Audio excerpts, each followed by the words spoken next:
Hello, everybody, and welcome to the Post-Mormon Project. I'm Randy C. Watts, along with my co-host, Gene Judson of Latter Daily Digest. The show is broadcasting on both channels. We don't have Jessica today. She's still in Europe, but we have Amy Green, Bad Wife, as some of you may know her.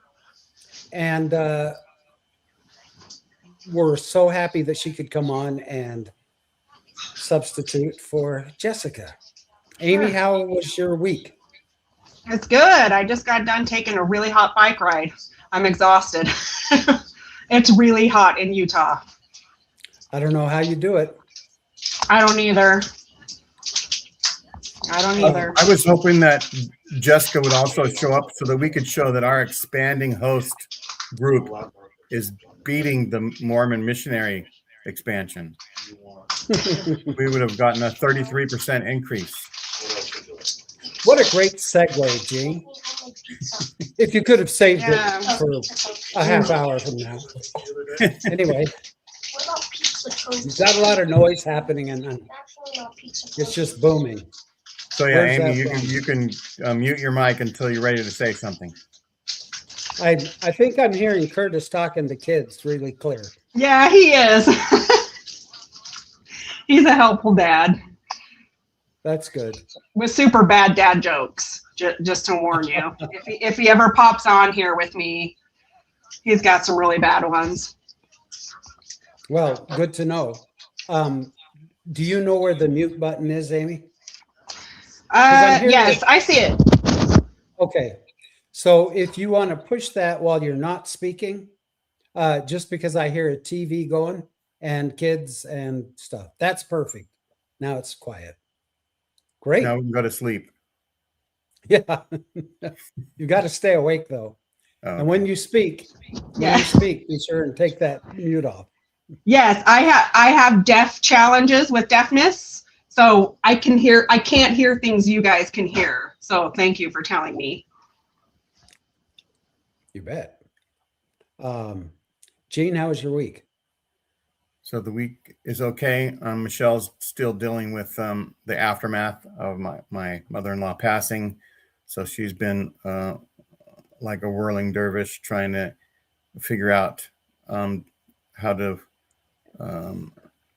assort different of my mother-in-law's possessions to different brothers, cousins, whatever. And so, are there any diamonds in that bunch or gold? So there was a large opal, and I think it's gone now. Somebody must have mistaken it for a Mancala piece.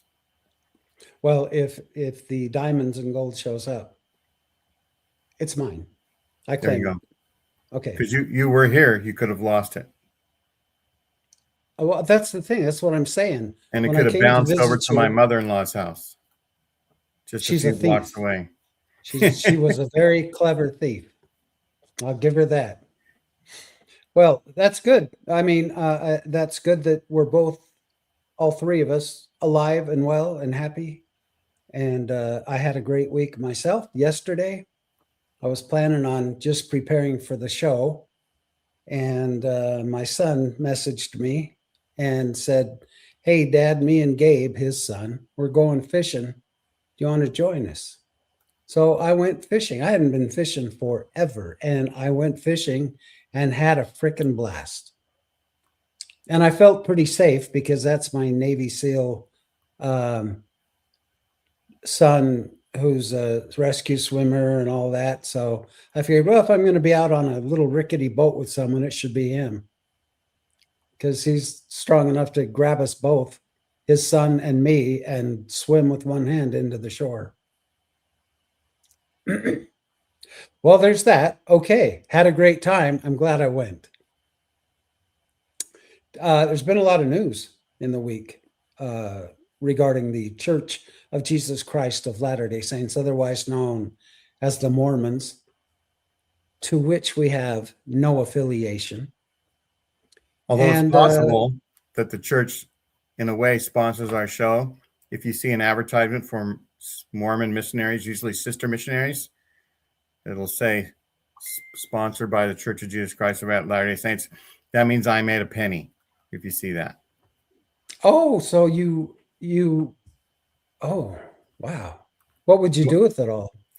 So I took a screenshot of, because I was listening to Mormon Stories and a commercial came on, and I took a screenshot of that and I sent it to John DeLynn and told him he is being sponsored by the Mormon Church. And he said thanks to me at 4 a.m. Of course, I wasn't awake, but he said it. Yeah.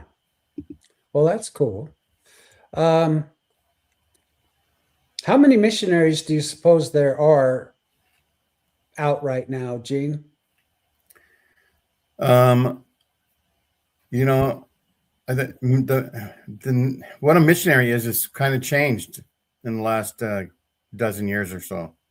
So it's hard to say exactly what a missionary is. When you and I were growing up, it was a couple of young boys riding bikes. And then our kids experienced more sister missionaries coming out into the force. And now apparently there's service missions, and they're asking senior couples to keep on coming back. You know, there's no use donating, you know, your inheritance to your kids. Just spend it all working for the Lord. That's the church's go-to thing nowadays. Well, that's really a good idea. So when I asked you how many missionaries you thought there were out there, I got a figure that there's about 85,500 missionaries out right now. What do you think about that? Sounds like a lot. Yeah, it sure does. Amy, what do you think? Have you ever heard of that many missionaries out preaching for the church? You know, no. Who knows what the real numbers are? The church isn't going to be transparent about what kind of missionaries they're talking about. I think about this and I think, okay, you know, maybe they have a lot. When I was having kids in the early 2000s, the families in my neighborhood were probably having between 3 and 6 kids. Those are big families. And those kids are coming of age now around 18. And so the church probably does have a lot of 18-year-olds or 18-year-old women. I still see my friends posting about their kids going on missions. So I bet there are a lot, and I bet there's a lot of seniors going on missions. It's probably a cheaper way to travel. And there's probably senior couples that are like, hey, we want to see the world, and, you know, maybe, I don't know how much it costs, maybe $800 a month. And they're like, hey, let's travel this way. Yeah. So there's probably a lot of senior missionaries. I know a lot of kids in my neighborhood who have served are doing it from home, especially if they have a special need, or if they're autistic, or if they have health issues, or if they're gluten-free and it's better for them to stay home, eat their own diet. I see a lot of kids doing that right now, where their mission is from home, they're doing training from home. And I bet the church is claiming maybe the new converts in Africa, maybe they give those people an instant title of every member a missionary, and maybe they count all those new converts as missionaries. Well, that would not surprise me. That would not surprise me at all. You know, I would imagine that one of the main reasons, like you both touched on, is that the missionary age. I'm sorry, Amy. Would you be able to mute that mic? Because I'm just hearing myself in the earphones. Okay. So the missionary age has been lowered, as we know, from 18 down to, or excuse me, from 21 for the sisters down to 19. And then, once again, just recently, President Oaks bumped it down to 18. And when that happened, this big surge of missionaries happened as well. But like Gene touched on, it's not just missionaries anymore. There's the senior service missionaries, the senior teaching missionaries, the adult single teaching missionary, the regular, full force missionaries, the sister missionaries, the medical missionaries that help with medicine and those who respond to. There's all kinds of missions out there, and so they count every one of these things. Plus, with the boost of the younger age, they're up to where they were a few years ago. But here's what's going to happen. I don't know, Gene. What do you think? Do you think that these sister missionaries that are all zooming out to go on their mission and have a good time and meet their husbands, the male missionaries, do you think that that's going to have an effect on the membership of the church after their missions? So it could. There could be a mission baby boom. It made me think, like, I don't know, a couple years from now, maybe sister missionaries can only return home honorably if they have a baby bump or something. Right. You just don't know. Right now they have a P day, preparation day. And I think that they're going to have a D day, a date night for the sisters and elders to, socialize. And you never know. They might loosen restrictions. If you go on a mission, you can have premarital sex. That would, just think how many young boys would go on missions now. Yeah, because didn't they say that if you're an 18-year-old missionary and you meet an 18-year-old female missionary, did President Oaks go ahead and give them the okay to copulate? It's like between the lines. The lines are great. Maybe I have a thought. Between the sheets. I missed some of what you guys said. I lost sound for a minute, but I have a thought based on what you just said. And I've wondered things like, maybe the missionaries have a dating app within their approved missions that they're allowed to use amongst each other. Maybe they have chat groups that they create so that they can encourage dating, because the church really wants, especially these women, you can see the messages they're targeting towards women. They do not want women out in the world separating from the church and their parents, going to college, discovering their own thoughts. And I've been curious to know if the church has some kind of chat dating group within these missions, and maybe their mission president monitors those, and they have these little dating groups maybe that they can access. I'd be so curious if some missionary came home and maybe wants to talk about that. Right. I can't imagine, when I was on my mission, that the mission president would say to go ahead and fraternize with the sisters, or the members. That's okay too. President Oaks said, amongst the sister missionaries or the worthy temple recommend holding members of the church. You know what? If they had told us that in Spain, every one of us would have come home with a woman from Spain, a Spanish woman, to marry, because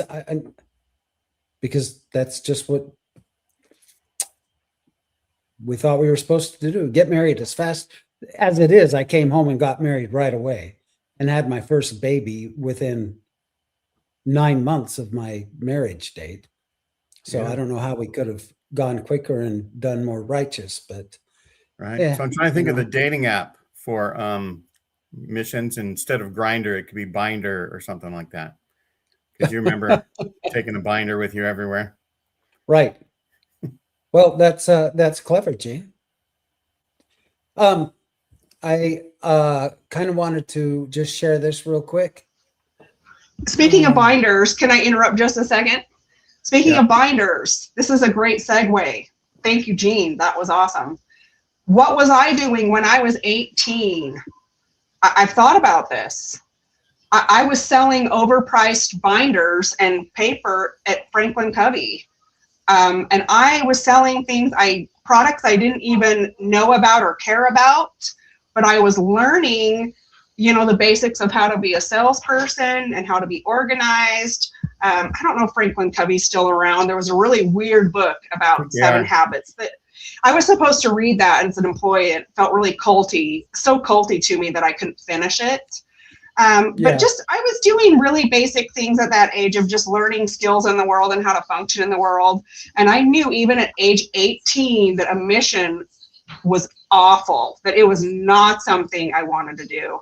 And I talked to so many people who have the same feelings, and the mission was just something they dreaded, that they needed to do for their mom so they didn't crush their mom's heart or get shit from their mom. My husband said his mom would have not let him live it down if he didn't serve a mission.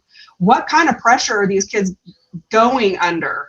And I couldn't have dealt with that kind of pressure at that age with my autoimmune diseases. It probably would have wrecked me. And just thinking back about what were we actually doing when we were 18, not the things that missionaries are expected to do. Right. Yeah. And also, ain't that the truth? Let's see. I can't remember what I was going to say now.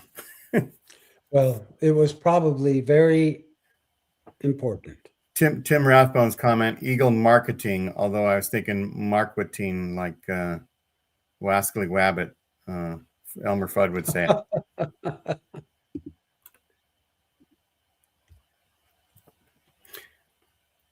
Well, okay.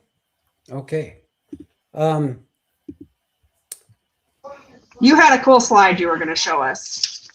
Yeah, I'm having a few issues here, so I had everything ready, and for some reason it's not playing the sound, so that kind of sucks. But anyway, so yeah, I do believe that this whole missionary age thing was a desperate attempt by the Mormon Church, by the Q15, to figure something out to boost numbers, because they want these young 18-year-olds to come back and get married and have children, because they found that if missionaries get married right away, they stay in the church statistically longer than those who do not come back and get married right away.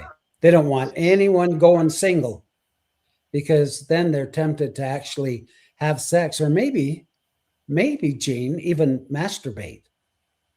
That's what it's about, Randy. That's what it's about, because it's not about boosting numbers, because they've always lied about that. They know they don't have to be honest, and members are okay not knowing. They have been groomed to not care about factual information. And so the church really doesn't need to have accurate numbers. They can pretend anything like they've always been doing. It is definitely about getting 18-year-olds to close the gap between graduating high school and having any experience away from their parents, any experience away from Mormonism, because that's what our college experiences do. That's what our friend experiences do when we have diverse friends. It's about closing the gap of experience.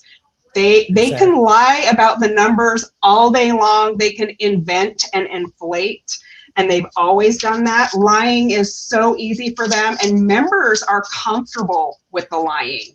They are fine with it. Sure. Yeah, and Randy, you talked about, like, when you and I were kids, the church was growing, and it was like the stone cut from the mountain without hands, rolling throughout the whole earth, and then the growth slowed way down. So then what happened? Nelson comes in and he says, well, we got to do something to boost the morale. Let's build a shit ton of temples, right? Well, let's announce a lot of temples. Forget about building them. Exactly. And now that Dallin Oaks has come in, where it's like, hey, we're not going to do the temple thing that much anymore, because it's really, we're over our heads in temples paperwork. And so now they got to look for something. It's like, okay, they saw that lowering the age makes the young people decide on missions. So let's do it again, right? And let's make them the same age, and let's give them service missions. Somebody commented earlier, like half the missionaries come home early nowadays, and then they're boosting the senior missionaries. It's like anything that they could say that's going up, right? Right. So I can imagine at some point everybody's going to know about Ensign Peak, and the members will say, "Oh yeah, I always knew that we had a investment. Jesus was into investments, right? I always knew that." And then they're just going to talk about how Ensign Peak is growing once the missionaries go down. They're going to find something to talk about that says, "Oh, the church must be true because something's growing." You know, it doesn't matter how many stories they come up with, how many doctrinal changes they make. It doesn't matter. The church is decreasing in numbers. It's been proven over and over again. And they're selling chapels off like they're at a flea market. Just one chapel after the other is going down. So no one can, and they're building temples where there's no one to fill the temples up. Everything, like you said, is just, the temples are these $100 million billboards that everyone can see. That's all they're after. Look, hey, everybody, look what we can do. Look at what we can do. We're growing it's some just way. ridiculous. Yeah. There's some online apologist trolls love to argue that there's no chapels being sold and that's not really happening. I have seen chapels in my area being sold, and they are filling the fonts in with cement. Yeah. They don't want anyone. They claim, they don't want anyone using that sacred space, or filling it with hot water, or having fun and using it as a hot tub. I have seen it. I've seen the photos. I've seen the chapels that have been sold. They are in my town. It's happening. And there's no law against the church inflating numbers and lying about this stuff. There's no law against it. I wish there was. But at some point, they won't be able to fake this stuff anymore. And experts are calling them out. Ex-members are calling them out. And it's an obvious lie, and it's a dangerous game, because at some point, Bernie Madoff ran out of money. And I don't know that the church will run out of money at the rate they're making it, but we know it's a lie now. Yeah. There's a lot of lies happening within the walls of the church, and it's ridiculous, because I don't know if you guys remember or not, but the LDS Church is the only true church of Jesus Christ on the earth. So we know that they would never lie. They would never exaggerate. They would never deceive us in any way. It's a little ridiculous. Let's just jump in for a couple of videos here that I wanted to show. It's funny that, Megan Hayes, who's just a dear friend to Jane and I, and we have used a lot of her clips with her permission and enthusiasm. But I studied and got all these news clips and things, and it's funny, when I watched Megan with Nemo instead of John DeLynn, because he's out for a little while. When I watched that show, she had the exact same things that I had, the news stories and all that. So I'm like, hell, I should just take them right off their show. One of the problems. Anyway, let's take a quick look. Jesus Christ of Latter-day Saints is making history with this missionary program. According to church leaders, there are currently more than 88,500 full-time missionaries serving right now. They say that is an all-time high. The previous high was 88,000 back in 2014. Leaders say the increase is because of the first wave of 18-year-old sister missionaries beginning to serve. The missionary program consists of young proselytizing elders and sisters, service missionaries, and senior missionaries. Okay. The Church of Jesus Christ of Latter-day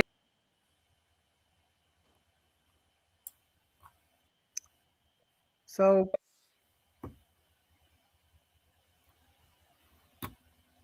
I'd like to continue this a little more here.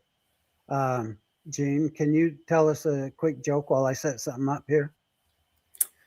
I can't tell you a quick joke, but I can think about, like I mentioned, all the different ways the church has, like it was mentioned earlier, lied or embellished or said some things. And just to let you know, a couple weeks ago, Randy and I recorded a show. Last week at the beginning of the week, it appeared on Randy's channel, and we're going to do a new series where we're calling it, the Gospel Topics Essays. Randy and I talk about what our experience was before about this subject, before the Gospel Topics Essays come out, and we kind of look at what the Gospel Topics Essays say, and then we comment about what the changes are, and our other commentary about that. And so anyway, so that's something to look forward to on Randy and I's channel. And can you say Gospel Topics Essays 3 times fast? Gospel Topics Essays 3 times fast. That's my joke for that. I see what you did there.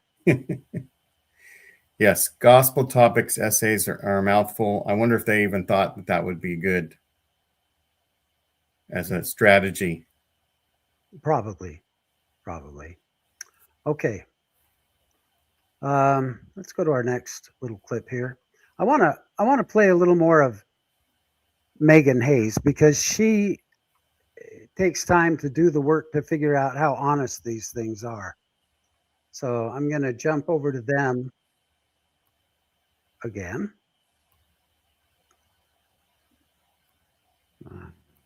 Okay.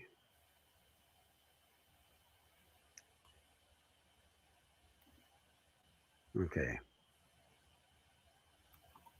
Service missionaries and senior Work out. There we go. Perfect. So your thoughts on that, Megan? Well, when the church comes out with a number, I always like to see if I can figure out where that number came from. That's my first inclination when the church comes out with a statistic of any sort.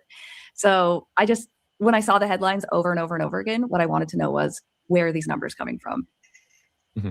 And I think we're going to get into where they came from. And it is dense and mystical. And it's like that show Severance, right? The work is mysterious and important. It's like, the numbers are mysterious and important when it comes to the church's records with this stuff.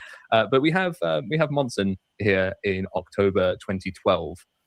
Yes, I like to do a timeline. That's just how my mind works. And so I was like, okay, if we're going to talk about this record, we need to go back to when it began, which I believe is in October of 2012, when Monson lowered the mission age for the first time. And so let's see, it says, this is from the news article that came out at that time. In a move to expand the opportunities for young members of the Church of Jesus Christ of Latter-day Saints to serve full-time missions, Church President Thomas S. Monson announced today that effective immediately, men may now begin serving at age 18 and women at age 19. The previous age. Don't you love that she's saying the reason that they changed the age is so that more young men can have the opportunity to serve? Yep. What? No, that's not true. Anyway. It's about giving more men the opportunity to experience abuse. So that it's about the missionary being indoctrinated. And there's different types of missions. And you find this by talking to different people. Some are about going to the Philippines and surviving physically. Some of them are about going places where they get a stomach parasite. I remember dating a lot of return missionaries that had lifetime medical challenges because they got a tapeworm on their mission. Sure. Some missions are about just enduring. My husband's mission was about enduring emotional abuse. He went to Ohio, and it was constant berating the missionaries and saying, if you aren't baptizing this many people, you are a spiritual loser and you need to figure it out. It's your fault. Some missionaries talk about, it was about Bible thumping. Maybe they went to Europe and it was about, how do I trick these agnostic and atheist people in Europe who are educated? How do I trick them at the train station? and get them to come to church. And it's just kind of about that trickery. Emotions are so different based on where you go and what kind of abuse you endure. And some people love their mission. It was a great experience, and they learned how to do their own laundry, or they learned how to make mac and cheese finally as an 18-year-old. You know, my husband said he arrived on his mission, didn't know how to make a box of mac and cheese. And a lot of parents, Mormon parents, they expect that the mission will be that opportunity that will teach their kid to do laundry. They should probably know how to do it by the time they're 12. And those parents are very reliant on outsourcing their parenting to the mission. Yep, they say it's to help the missionaries gain a testimony, but it's really to help the church gains maybe mind control. Well, here you are, ladies and gentlemen. The church brags and boasts that last year, in the name of charity, they donated, what was it? $1.2 billion, which sounds like a lot of money, doesn't it? But when you figure out how they got to that 1.2 billion, will suffice it to say that they include all of the hours that the missionaries serve as donation, you know, to the church, which they consider it charity. And so that's all counted, all those hours towards their charity fund. There's a lot of things like that. Most of it comes from the members, not the church itself. The church is cheap. And, you know, there's people who'll say, how can you say that? Well, you know what? The moon is huge, right? The moon is huge. To us, it's huge. Compared to the frickin' sun, it's just a drop, you know? And that, to me, that's how this all works. Let me just play this real quick, Jean, and then I think you've probably got something for us too. For beginning missionary service was 19 years of age for young men and 21 for young women. Yeah, and I believe, off the top of my head, something that was said at one point was that they didn't actually, I think it's Holland that once said the reason they didn't want missionaries serving at the same age is because they didn't want them fraternizing. I think that came up when they then not only changed the age, as we'll see later on the timeline, to make them the same age, but they also then started basically encouraging people to find their eternal companion on their mission, which used to be a big no-no, and now it just seems like it's acceptable and allowed. So yeah, let's move the timeline on. If I can, there we go. Yeah, so this is from July 14th of 2026. This is a more recent article. It says, in 2012, church leaders lowered the age for missionary service. It's referring to that from 19 to 18 for men and from 21 to 19 for women. That resulted in a massive surge of missionaries, with the total force rising from 58,990 in 2012 to 88,000 in 2014. So when I saw those 2014, 88,000, remember? Yep.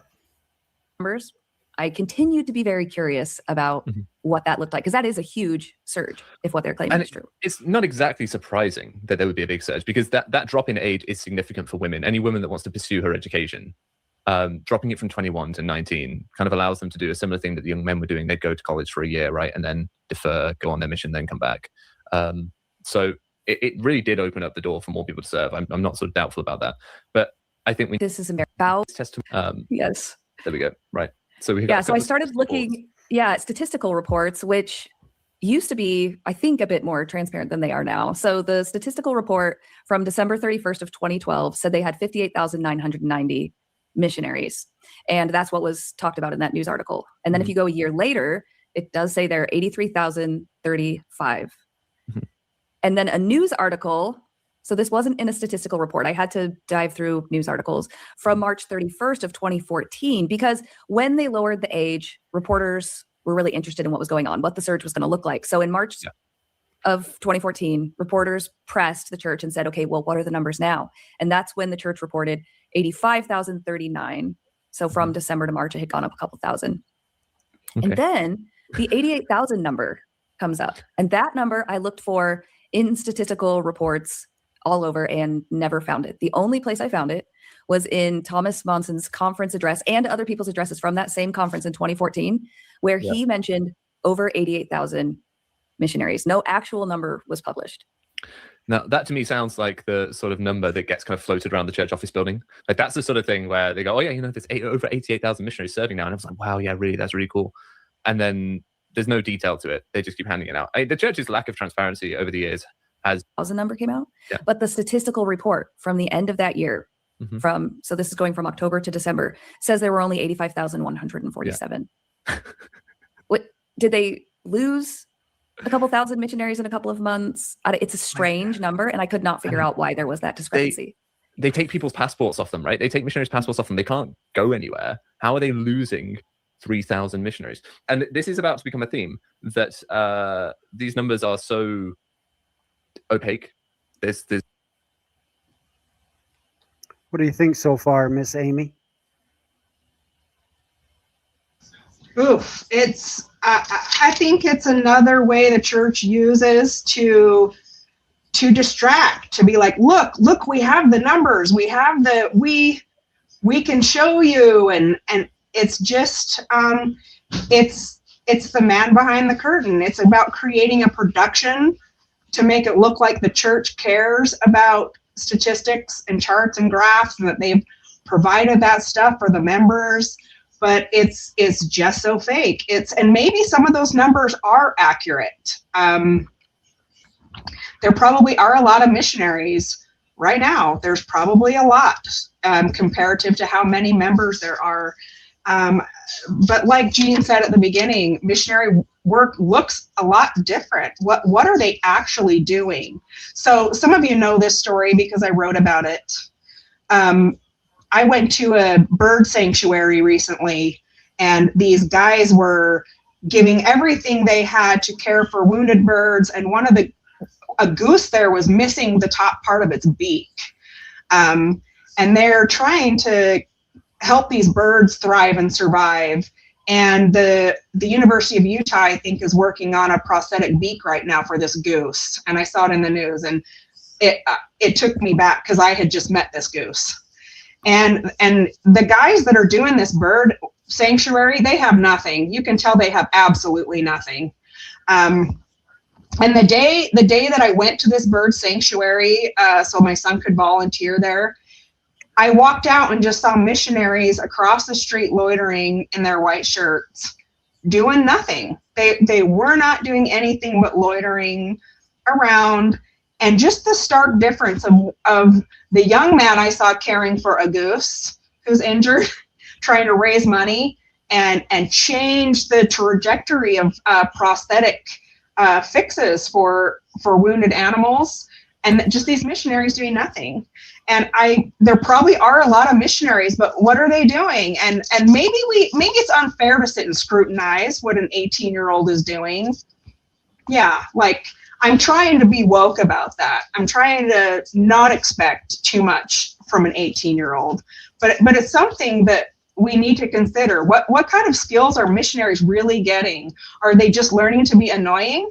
Are they learning to cross boundaries? Are they learning how to tell older people what to do and how they should live their lives? I just don't think in this day and age, a mission is helpful to any 18-year-old who's trying to get some kind of skills in the world so that they can afford to buy a home someday. Everything feels very unreachable for the teen generation right now. They cannot afford to rent a closet space. What skills are they really getting? And it makes me sad that I don't think they're getting that. I doubt it. Yeah, and Amy, it's actually better that they were loitering than actually trying to go convert somebody, if you think about it. That's true. Well, look what they're getting paid an hour. Yeah. I know that's what I made on my mission. My hourly rate was not jack squat. Missionaries, they don't get paid. So This is all volunteer, but if they're going to be out there, be a good example in front of people. Look like you're doing something. Don't just hang out. yeah, the church is a worldwide church, Randy, and our program is kind of a worldwide program because we have somebody from Australia watching, right? Yeah, right. And I just noticed Mary Curry from Scotland's here. Oh, And wonderful. I invited somebody from across the pond to come and talk to us about his feelings. Peter Bleakley from Mormon Civil War, to talk about his feelings. going to run this a little bit fast. So I hope it's not too fast, but it's going to be like 5 minutes long, and we'll see what he has to say. Maybe we'll stop somewhere in between if you want, say, Gene, stop or something, and then I'll just stop it and we can talk about what he said. Okay. Hi, Gene. One of the with taking some second Saturdays as you become a bit nuanced Mormon, while not drinking alcohol, is instead of sitting in the sun sipping mint juleps all day, you end up doing DIY. So sorry I can't join you at what would be our midnight tonight. But it'd be nice to share a few thoughts about the recent propaganda barrage from the general authorities about us having 88,000, I think now, missionaries serving. And it sounds brilliant because it's the highest number ever. So I'll try and be as succinct as possible. So quite a few thoughts about that. First of all, I served my mission in 1989 to 91, which was apparently the golden era for the number of converts per missionary. Globally, the average was about 8 converts per missionary, I assume per year, during that period. And now it's down to 4 converts per missionary on average, 4 baptisms. So when I was serving, it was about 40,000 missionaries altogether, and now it's just over 88,000, with quite a high percentage of service missionaries, actually, which surprises me. So in reality, since donkey's years ago, like 30 years when I was serving, is that right? Anyway, about 30 years ago when I was serving, the actual total converts from the whole mission effort is the same. You've got twice as many missionaries, but they're baptizing half as many people, so that evens out. So there's been no progress there with the actual number of convert baptisms. The other issue, of course, is retention, which has always been terrible, and it's getting worse. I think the recent stats from all kinds of sources, including people who've seen the real figures and insiders, I've heard from more than one source, is we're looking at about 80% of converts are inactive within 2 years of being baptized. So mostly it's a total waste of time. And that's why a lot of the language over the last few years shifted towards the mission's most important value being converting the missionary, because they couldn't really say much about really converting that many people. And even now that is collapsing as a claim to make, because so many are leaving their missions early. I mean, some people are saying it's as many as 40% of missionaries are going home early because they're just stressed out and not coping. And I'm not surprised, because the experience of a mission now is so intense, so hyper-controlling, and it sucks the joy out of it. And one of the great sort of observations about how to judge a religion or an organization is what's it like to live under its control, where it has the most control. So rather than what's the average experience of a ward member, what's the experience when your life is totally controlled more, such as what is life like at Brigham Young University? What is life like on a mission where the church completely controls the environment? And that's very revealing. It becomes really intense and pharisaical and rules driven and judgmental, and people are not coping with that well. Another recent development, it seems, is far more sisters serving than men. Of course, that's in part due to a recent glut that's occurred because of lowering the mission age for women. So they're going at 18 now in huge numbers. But again, this is all temporary. So the idea of celebrating these numbers is setting themselves up for a fall, because it is going to go down again. And I think just a final couple of thoughts is it just starts to feel so futile. We've got this incredibly high loss rate of converts. The kind of people that missionaries certainly here, and it seems to be the case in most of the Western world, are mostly teaching are very vulnerable people, often single people, usually single men, particularly if you have sister missionaries. That's happening now in our wards. Lots of people who are living very transient lives. They're migratory, they're recent immigrants. They're looking for community but the problem is they don't stay, they move on. Their lives haven't settled yet. And it seems they're not even trying to convert families or middle-class people anymore. And I spent years as ward mission leader in 3 different congregations, trying so hard to get the missionaries to work in a way that would actually get them encountering people who had normal lives, a 9-to-5 job, a family, the kind of people that the church really suits best. Of course, the church split should be for everyone, but you have to have stable families as well to service the other people who are more vulnerable with more chaotic lives. And that isn't what's happening. So none of this is working. And the final punchline for me is you put all that effort in and that investment of time, and it so often comes to nothing. Even before you finish your mission, your converts are starting to go inactive. The mission I served in, both branches I served in, I did do a full 2 years. I was doing some community service projects that meant I spent a long time in the second area. Both of those branches have disappeared now. So there's nothing there to show for that 2 years of my efforts. Had a brilliant experience, made really dear friends, some of them visited London recently and I caught up with them. But ultimately, it was a lot of money and a lot of effort for very little actual benefit to the church, or for me to feel it was worth it. And so many of the people serving missions come home and leave the church now because it's just too much. And they've really seen in extremity what the church is about and what it does to people that's harmful, and it ends up outweighing the good. So those are my thoughts at the moment. There's a lot to chew on there. It'd be so easy to make this whole system better, and people have been telling them over and over again, feeding back what the dysfunctions are, and they just don't listen. They are refusing to change. And they put the whole mission program of the world in charge of some crony of some aged general authority who's impressed them, and they get to run it for decades. This is totally dysfunctional, and why we need the voice of the people and democracy back in the church, because the way they're running it is just awful. It's chewing people up. Anyway, I hope that gives you some things to discuss. Have a great chat this evening. Bye. Okay. Thanks to Peter for coming on across the pond. He, it's past midnight, and I didn't want him to stay up, and then he really gave that to me just like a half hour ago. So, but it took me a little while to set it up. That was really kind of him to do that. Thank you so much, Peter. I don't know if he's in the chat, but thank you, Peter. That's wonderful. And he made some great points too. Yeah. Did you have any comments? Yeah, I love Peter's comments always. It's always great to hear him talk. 3 missionaries showed up on my property last week, and they came in threes. I thought that was interesting. There were 3 of them, not 2. They were elder missionaries. One of them was like an AP. I think they knew that I speak out a lot about Mormonism on my social media page. So they came kind of with a gruff attitude, I think expecting to get an earful.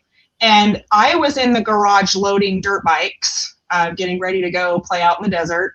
And my husband was more out of the garage, kind of where the driveway meets the garage. And I'm hearing impaired, so I couldn't hear a lot of what was happening. I was in and out of the house, packing coolers, grabbing essentials that we needed. But the missionaries were in my driveway, and normally I think my husband would just say something short to get them to move on, like, hey, Mormonism doesn't align with our morals and values. I'm busy. But I think they just hit my husband at the wrong time. And he went into everything about why we left the church. And you could see these missionaries all reacting differently. One of them seemed chill. Like he was like, hey, I've heard this before. I just need to get through this mission because my parents offered to buy me a sports car or pay for my college. And he's just kind of standing there cool. I think there's a lot of privileged kids that receive awesome negotiations from their parents. Like if they'll just do that 2 years, they get a really nice vehicle after. Or college, college gets paid for or something. I live in an area where I see a lot of that privilege. And then there's another missionary who's trying to intimidate us, and he's kind of flashing his military dog tags, crossing his arms in front of his chest. He's kind of standing in the at ease position, kind of trying to show us that, hey, I'm a military dude and I'm really tough, and nothing you can say could rock my boat. And I'm going to make sure you know that I'm really tough. And just the different personalities of these 3 missionaries was interesting. That was one of the Paul brothers. Yeah. And we took the opportunity to ask if my name was still on the record, and they said no. So it finally got taken off. I had to request twice that my name be removed from the church. Hey, here's a suggestion for Curtis. Tell Curtis to say, oh, we're polygamists, and if you'll stay a little while, we'll teach you the true principle. On a better day, he would have. Yeah, on a better day, he would have used humor, because he's like a stand-up comedian. He would normally take that opportunity to make them laugh. But he was just in a mood. It's hot. But it was interesting how the missionaries treated me, the male missionaries. When I walked closer to them, And in a friendly way, I said, "Hey, who are you guys?" I was hoping they would introduce themselves. They eye rolled at me and turned around and walked away. And I just, that was the culmination of my entire experience in the Mormon church, that a woman's voice or a woman asking for basic decency, like, can you introduce yourself since you're at my home? Can you tell me who you are?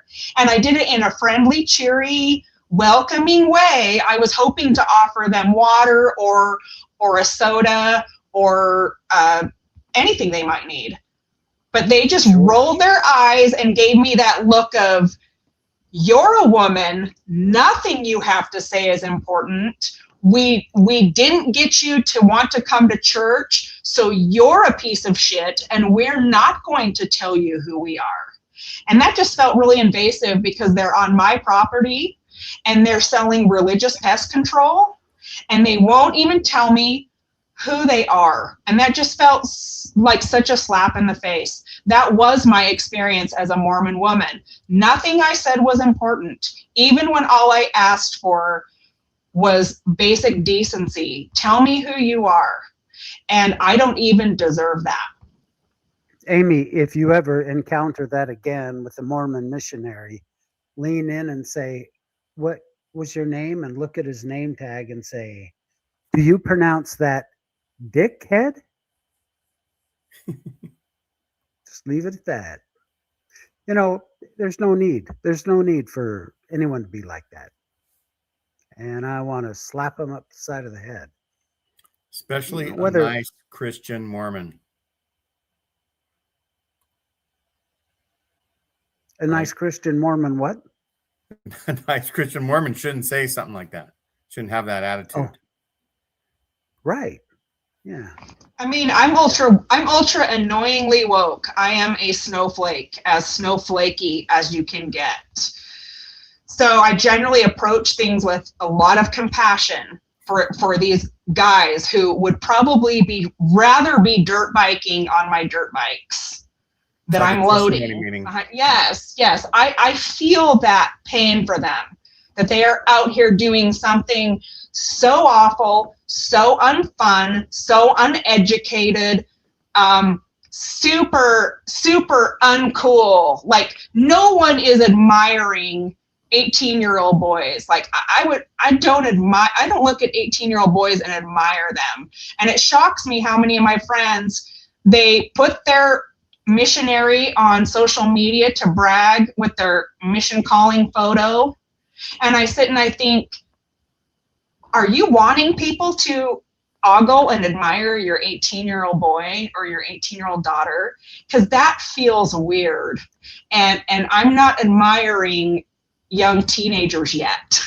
You know, I'm admiring kids who have graduated, especially if they have special needs and they're doing hard things. But going on a mission is a privilege. It's a very white privilege thing. Your parents have the money to send you somewhere and get rid of you for 2 years so that your bad mood is not hanging around the house. That is a privilege, and they don't understand how it comes off to the rest of us. And it makes me also wonder, did you ask your 18-year-old if you could post them all over social media and virtue signal about this? Because I would bet there's a lot of 18-year-olds that don't want that attention on social media. They don't want their mom to be saying, look at my missionary who's going, you know, to Washington, and maybe that 18-year-old doesn't want that attention. And I don't think the parents are even asking permission to put their kids out there publicly like this. I don't like it. I hate everything about it. It's like a reverse testimony meeting. They have, they have why I stay and why I joined, and we're kind of like why I left. Yeah. Right now. Well, I get that. Hey, let's just finish off real quick with this slide. And then we were going to do an update on SA cases that have hit the scene. We have 3, 4, 5, 6 every week. And, but I think, Jane, maybe we should hold off on that Do a because whole we want to episode. have everyone on. Yeah, we'll do a whole episode on that, and we'll go to the Plus, with the the church deal growing so that the fast, church there's even made. going to be more. Exactly. And I want to finish this story, and if we could just cover the Monster energy drink story. Oh, right. So let me just finish this off here. Maybe the missionaries will be wearing Monster Energy patches pretty soon. Just stuck, whether or not Yeah. there were statistics to back it up. So that's what happened in 2014. That was the big surge. And that's important because they're referring to it now. So this Just 12 is- years ago, by the way, people. Just so, like, 12 Yes, years ago. it's less than they hit 1/10 their of a percent growth Mhm. since then. And then in last November, women can now serve missions for the Church of Jesus Christ at age 18. So the age was then lowered for sister missionaries. Mhm. And so then I looked at more statistical reports. At the end of last year, in December of 2025, now they're breaking it down. Full-time teaching missionaries, 78,596. Then there's this strange category of senior service missionaries, 31,613, which isn't always put in the statistical report. Sometimes it is, sometimes it isn't. That's why I made it gray. I don't think it goes toward their total missionary number. And then young service missionaries, 4,518. So the total between the full-time teaching missionaries and the young service missionaries at the end of 2025 was 83,114, excluding that odd 31,000 number that I don't really know exactly what it means. Mhm. Yeah. So then next, the World News Report in March of this year, 2026, said more than 85,000. Yeah. And then if we go on to the Mission Leader Seminar, which was in June, just 1 month ago, Mhm. this is Dallin Oaks who put this slide up. He said young teaching missionaries, 76,500, young service missionaries, 4,600, and full-time senior missionaries, 6,000 for a total of 87,100. And the thing that strikes me the most about those numbers is that they're all even, like rounded out. Yeah. Mm-hmm. Which means I don't think those are likely. 2 by 2 missionaries go 2 by 2, right? It's got to be even numbers, surely. But yes, I get what you're saying, that they're whole hundreds, right? Right? Like, what are the odds that there's exactly that many missionaries out? Like, I don't think those numbers are the actual numbers. I think they're rounded one way or the other. But then what's interesting? Anyway, at the end of the day, they boost their numbers, whether they do or they don't. Still the same church, still the same missionaries out there teaching the same messages. Well, they vary depending on whether God changes his mind or not, because he's starting to change his mind, from what I understand, on the word of wisdom. And I've read a few articles that indicate that things may be loosening up a little on the word of wisdom. And here's an indication. So, Randy, the church if I wasn't so woke, I would say God changing his mind so much proves that he's a woman. But I wouldn't really say that in mixed company. Yeah, well, that's pretty brave of you to just say that right there. Okay. I just enjoy this stuff too much. Yeah. Are you getting another clip to run? Yeah. Yeah.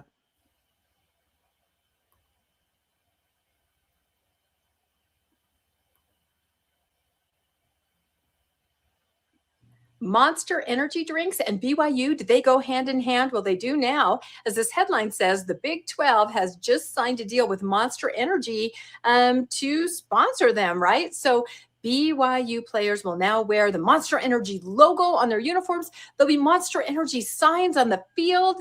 This is incredible to me because when I went to BYU, you could not have caffeine. You couldn't bring your own caffeine onto campus like Diet Coke. When I worked there, I had to put a refrigerator under my desk and secretly smuggle in my Diet Coke to have my caffeine fix for the day.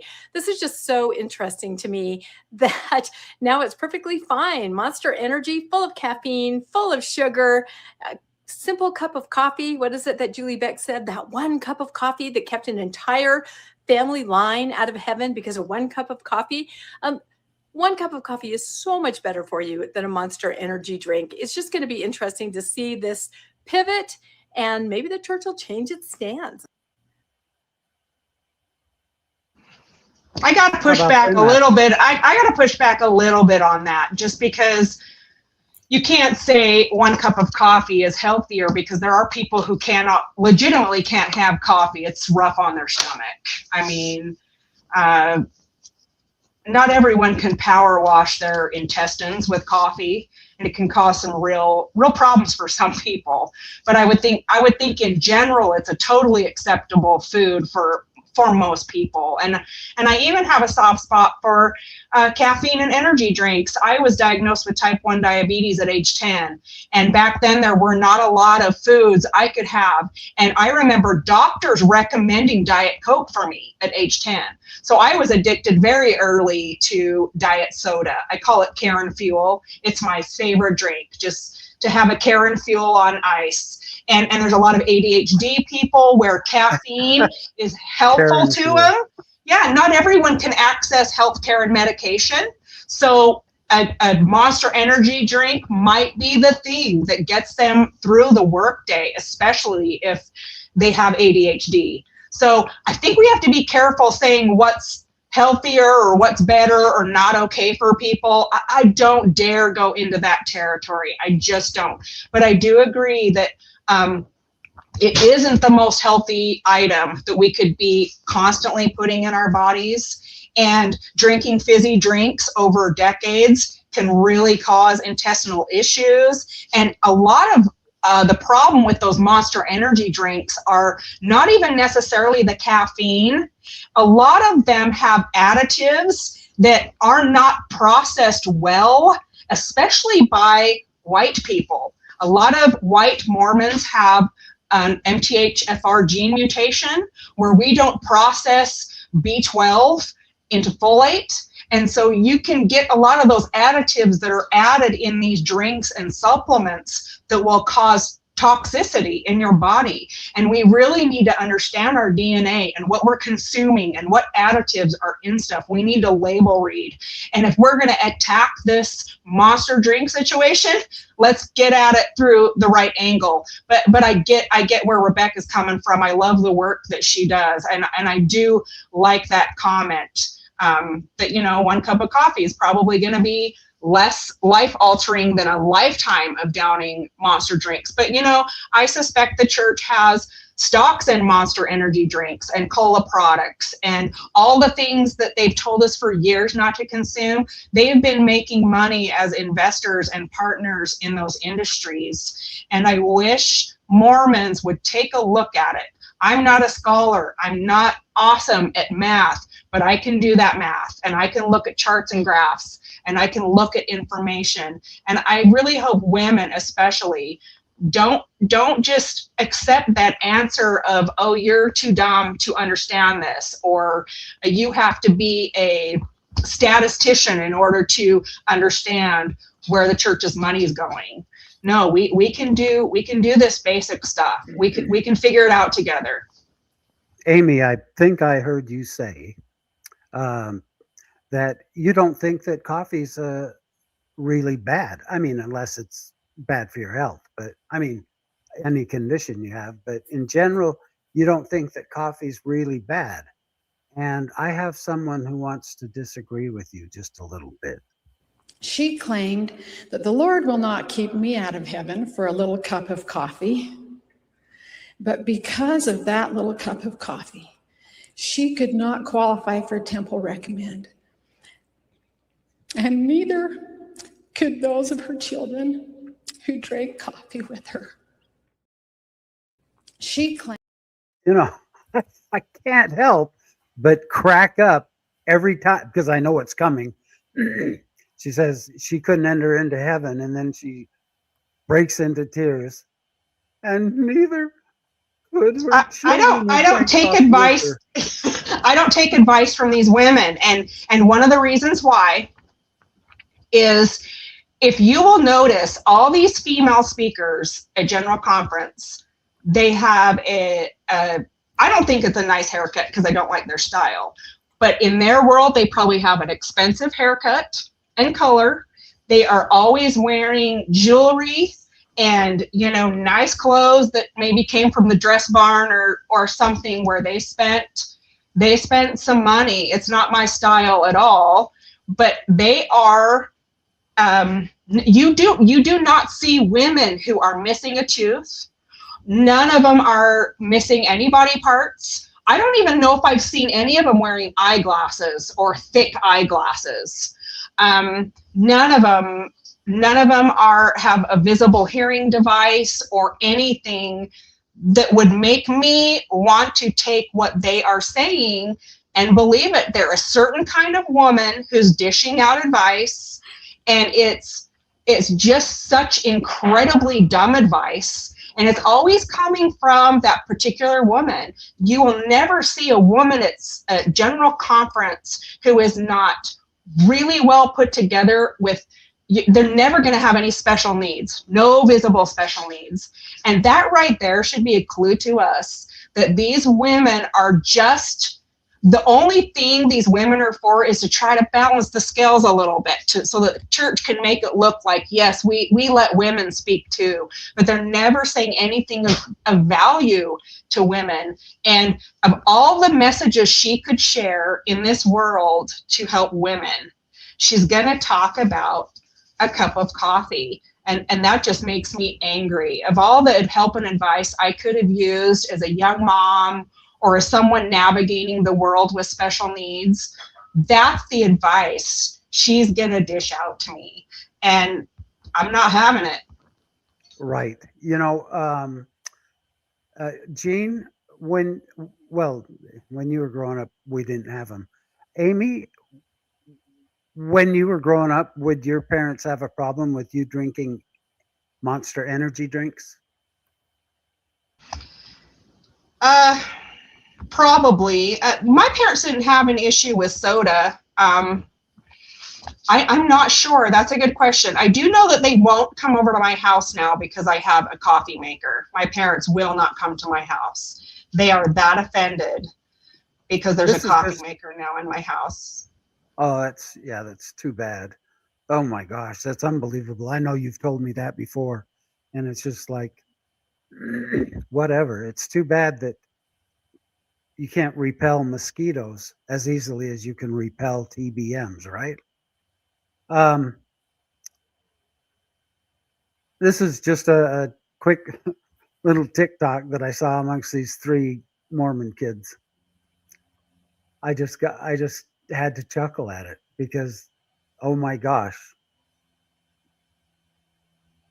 Let's take a sip of an energy drink, guys. Call my mom and see if it's okay. I guess. I just don't want to make her upset.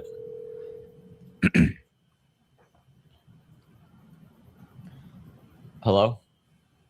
It's okay. Hello? Hey. Hey, hon. How you doing? Good. You? Good. I just had a question. My friend gave me this Red Bull. Red Bull Zero. Red Bull Zero. No sugar. Can I drink it or no? That's garbage. Oh, so I'm not allowed to? That's garbage.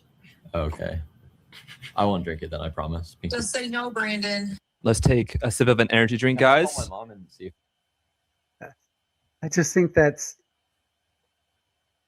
hilarious because it's so true.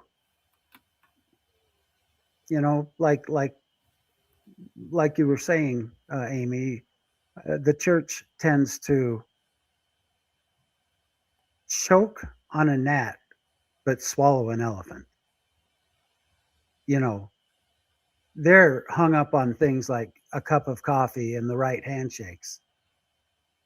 There's so many more important things than, Yeah. you know, Yeah. I have a sibling, a younger sibling, who used to down those Red Bulls and Monster drinks, and she would get a lot of health issues that I think were from that. I tried to keep my mouth shut and not say anything to her, but you know, my parents would always coddle her and feel so bad for her, and they'd watch her kids because she had migraines. I call them migraines. She would have migraines, and my parents would just, they would feel so bad for her. But yet she shit on her body. She would shit on it, and she'd do, I suspected she did a lot of calorie deficits. She would enter a lot of beauty pageants and not eat, trying to get her body in that bikini or that dress. I'm very anti-beauty pageant, can you tell? I don't think they help the plight of women. But the coddling my parents would do to enable this behavior. And here I am, a type 1 diabetic who couldn't even afford my insulin pump. And my parents were not about to offer to watch my kids so that I could raise any money or do anything to work on my health. And it was really hard as an athlete who takes care of my body. I have to take care of my body or I feel terrible.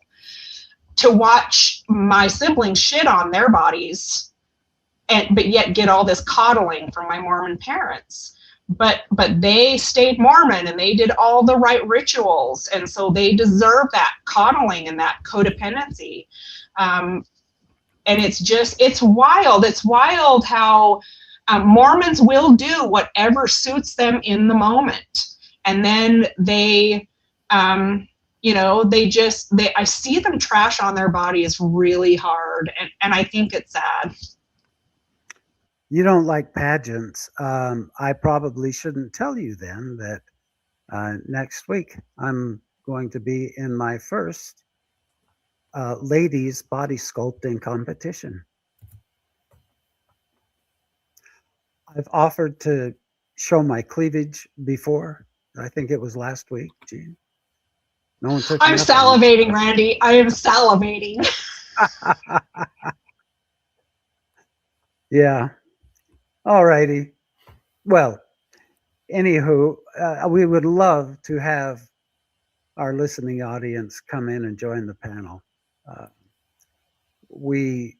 You guys are the ones that make the show, and we really appreciate it. And we'd love for you to come in and offer your opinion on anything that we've talked about. That would be awesome. So I do have to say, I think body sculpting pageants are a lot more fair. It's about people taking care of their bodies and kind of figuring out their limits.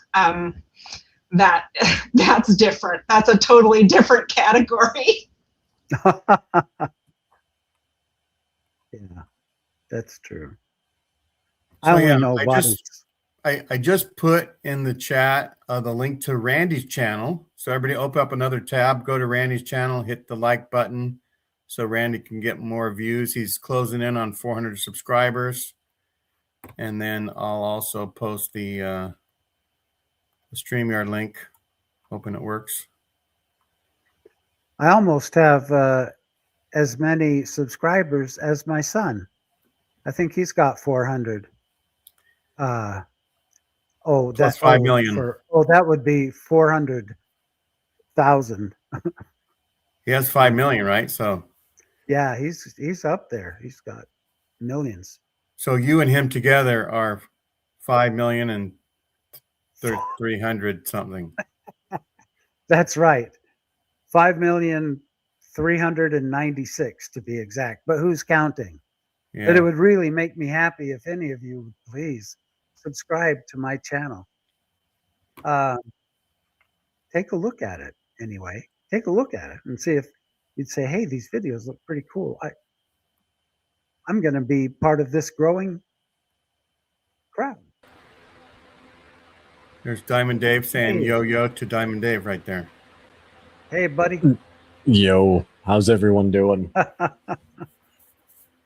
Man, I'm doing fan-frickin-tastic. It's like Nice. Christmas in January to have Diamond Dave on. I know, right? I do what I can to support you guys, both of you guys. So, You know, I have tried to impersonate you, and I call myself Cubic Zirconia Dave. Just shy. Oh, how did that go for you? Like that was so much. That was funny. Where's the laughter? Oh, We need a laugh I'm track. impersonating Diamond Dave by Cubic Zirconia Dave. you'd have to grow your hair out. Maybe Cubic Zirconia Chuck would be a better name to match to do the alliteration. What? Maybe you could be a young women's medallion instead of a cubic zirconia. I'm trying to stick with the diamond part here. Since I I'm know. You know what? Why not? If Why I could- not like? Why not like Ruby Randy or Rhinestone Randy or something like that? That's more catchy. Yeah, Ruby I do Randy. kind of like Ruby Randy, yeah. Or Dave C. yeah. Watts. You know, if I could rewind a live show, I would not have ever said that cubic zirconia thing. In my mind, it sounded a lot funnier than obviously it was. Welcome to my life. You're getting That's how some it love in goes, the though. chat. Yeah, I'm seeing it. Sublime and slightly stupid. So I just got done with my live stream. I hopped over, gave you guys both a like, and I saw the title, The Missionary Onslaught, right?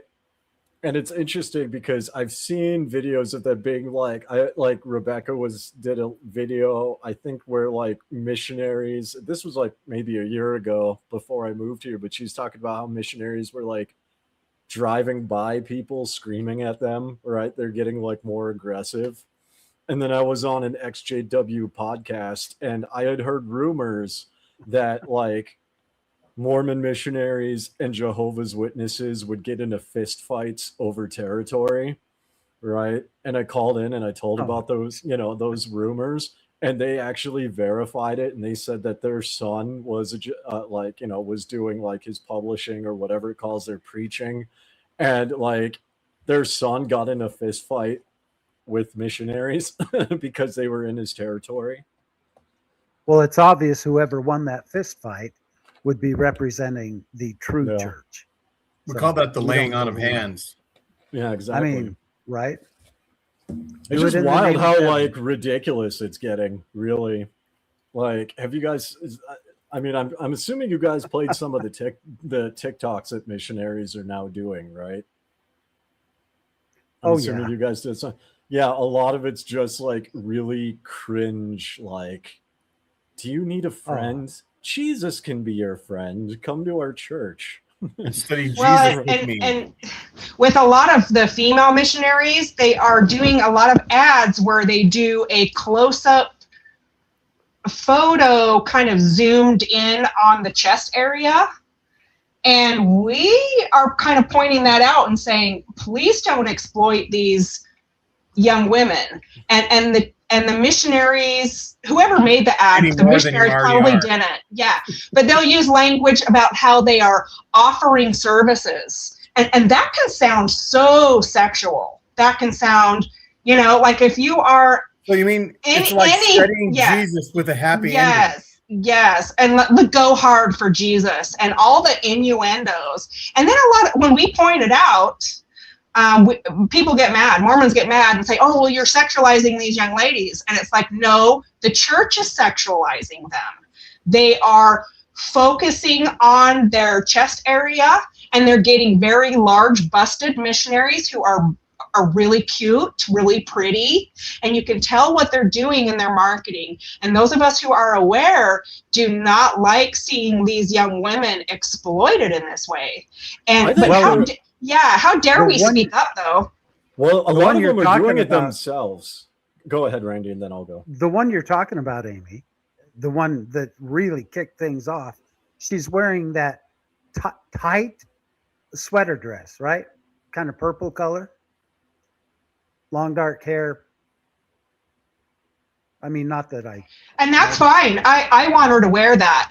A lot of it is just the advertising angle that's being taken. I was a journalist for a while, and I was really careful the angle of photographs I took for people and what I zoomed in on when I did an editorial article.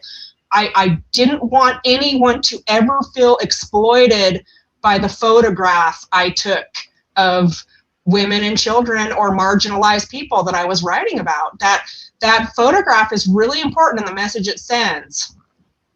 Well, when she gives the message, she winks and says, "We want to talk to you about the second coming," and then winks again. Know what I mean? Yeah, a lot of that I'm just too. And I scolding. mean, I'm not sure to what extent, like, I'm not sure where the missionary, like the church PR angle stops and like the missionary recording begins, because I've seen like missionaries like out, even in Provo, like they got their phones out or they have someone with a camera and they're designing these skits on their own, right? So I'm not sure if that's the church doing it or them doing it. But I mean, when I lived in Provo, there were girls at the YSA ward that said like and they showed me their TikTok, their Instagram, and they're believing Mormons. They're in bikinis and they're like doing all these sexualized poses promoting the church because it sells.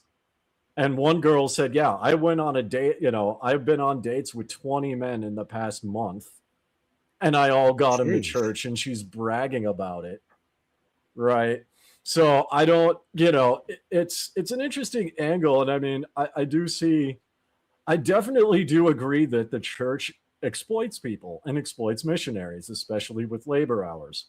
I'm just not sure how much of that is the church in today's age. Because in today's age, you look at TikTok and I mean, there are 18-year-old girls going on OnlyFans, right? Well, So, and that's what what the church does. They train you to exploit yourself, right? They train you and groom you so that you are comfortable exploiting yourself, your skills, your offerings, your services, and whatever you have to give. They know they can train you to just do it yourself. They're only fans for Jesus, though. Yeah, hey, Gene, have you ever exploited yourself? Have I ever whored for the Lord? Yeah. Have you exploited yourself before? Self-exploitation? I think I used to do this sometimes when I was walking around the neighborhood. You do what? That doesn't really work with guys. Doesn't really work with guys. Put those guns away, Gene. I have to point out that a lot of men in my prior wards would use body language intimidation tactics, and it drove me nuts. You would have like the young men's president come knock on my door to complain that I let my middle son paint his fingernails blue. Mind you, my son is like 6. And his best friend is a girl, and so they're painting their fingernails. And the young men's president would come over, this really tall guy, and he'd kind of cross his arms across his chest, and he had kind of a thick neck, and I think he played football, and he would use that body intimidation to tell me that I shouldn't be letting my son paint his fingernails. And boy, I got tired of that. I got so tired of that posturing. He was just a. That's body intimidation. Interesting. Okay. He was just a closeted fingernail painter himself, and he wanted a virtue signal. Probably. That's kind of how it works, right? Interesting. Yeah, it's an interesting dynamic. I'm seeing a lot of that too, and it's like I think the mentality with the young people, missionary, or even not, because like I know converts who joined and they do the same thing, but they were doing the same thing before. It's interesting. It's like the flirt. It's like the flirt to convert on steroids.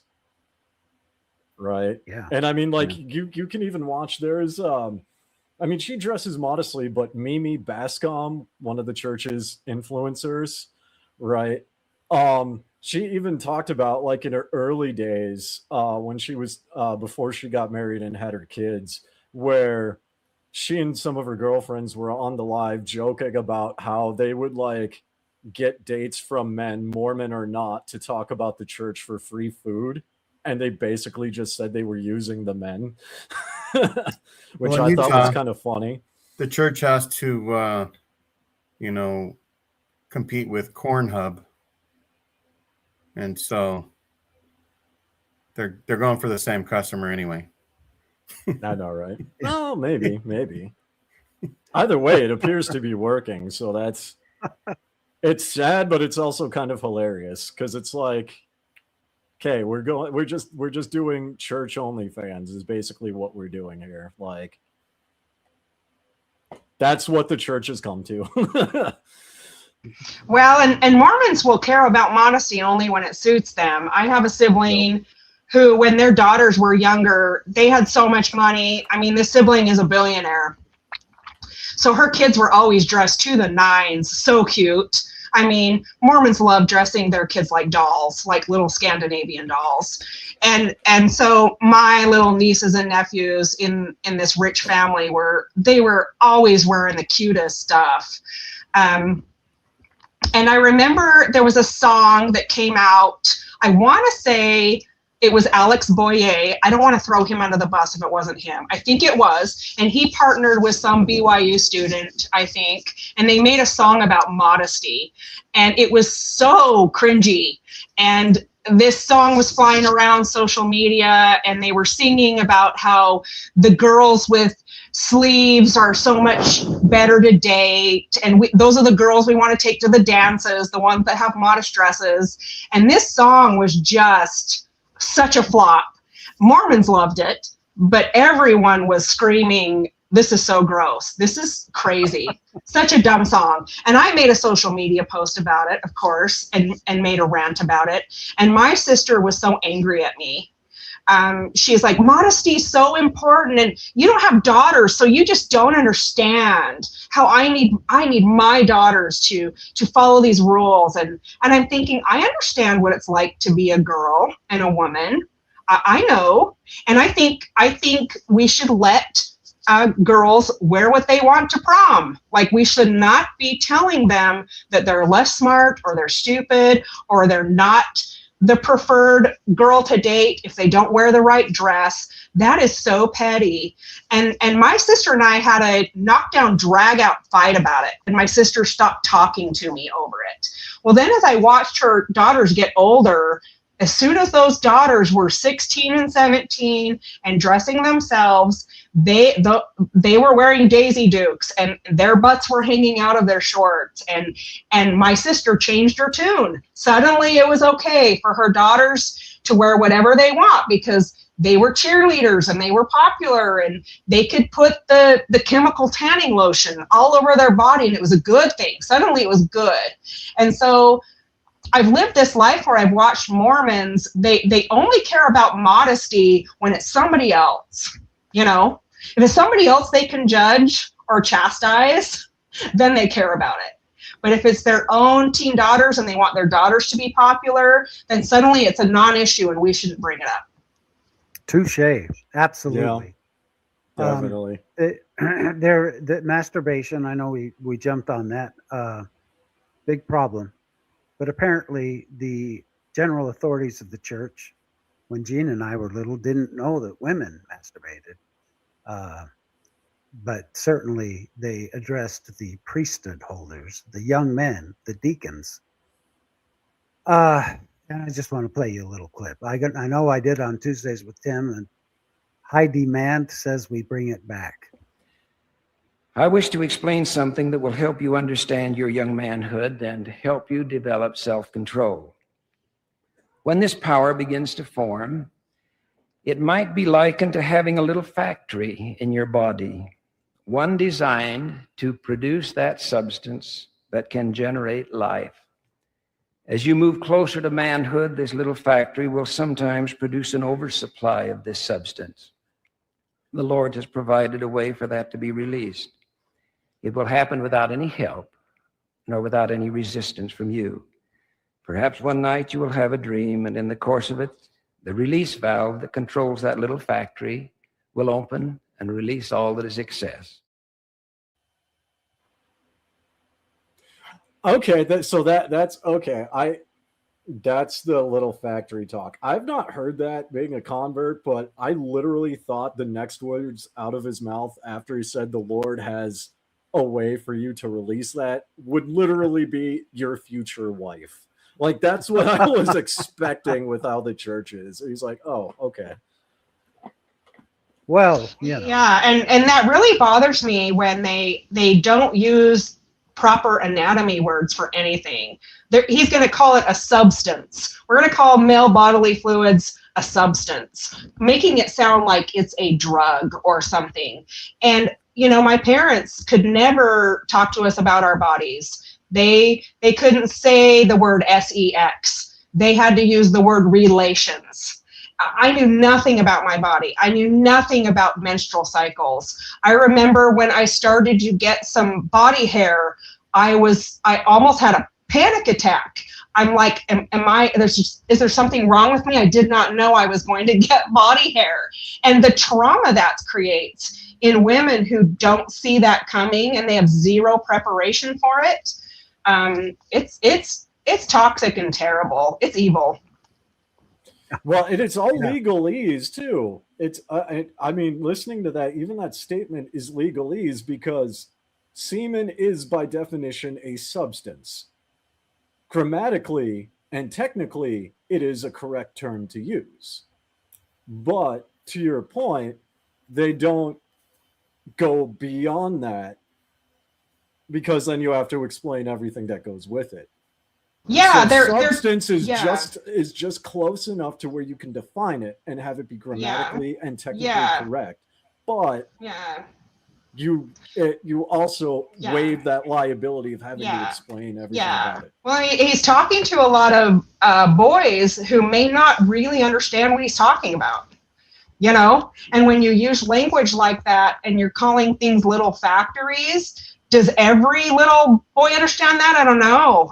That's a really good question about. No, you know, they don't. Yeah. Well, it depends on age group because I mean, it depends on age group, and I would argue would depend on social exposure because if you were to use that with me or people my age, I might not have known that, and I was sexually active at 13.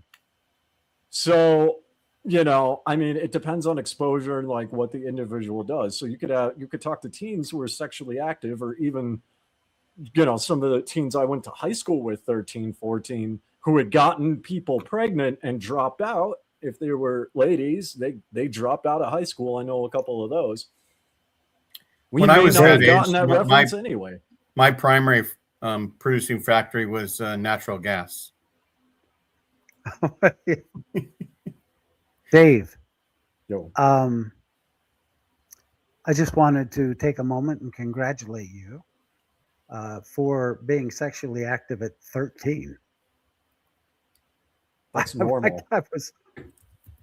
Well, no, not if you grow up a little Mormon kid. Well, yeah, okay. Well, normal. It's mainstream. I'll put it that way. It's mainstream. Mainstream, okay.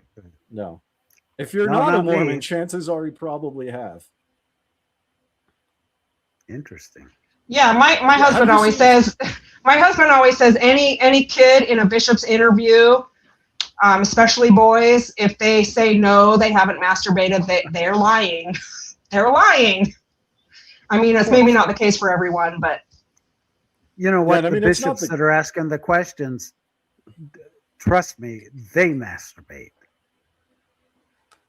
Well, and I hope kids would say no, because their bishop shouldn't be talking to them about that stuff anyway. So, yeah, I mean, Trevor. So from the stats that at least I've seen, like when I was in high school in like Minnesota, the average was high school age 13 to 17, and then what is it to watch pornography? The average age is 8 years old that a child sees pornography, and now in some I think in America it dropped to 6. I'd have to double check. Plus, in Mormon speak, Dave was just shy of 14 when he became sexually active. True. Yes. Well, it's perfectly legal in Mormonism.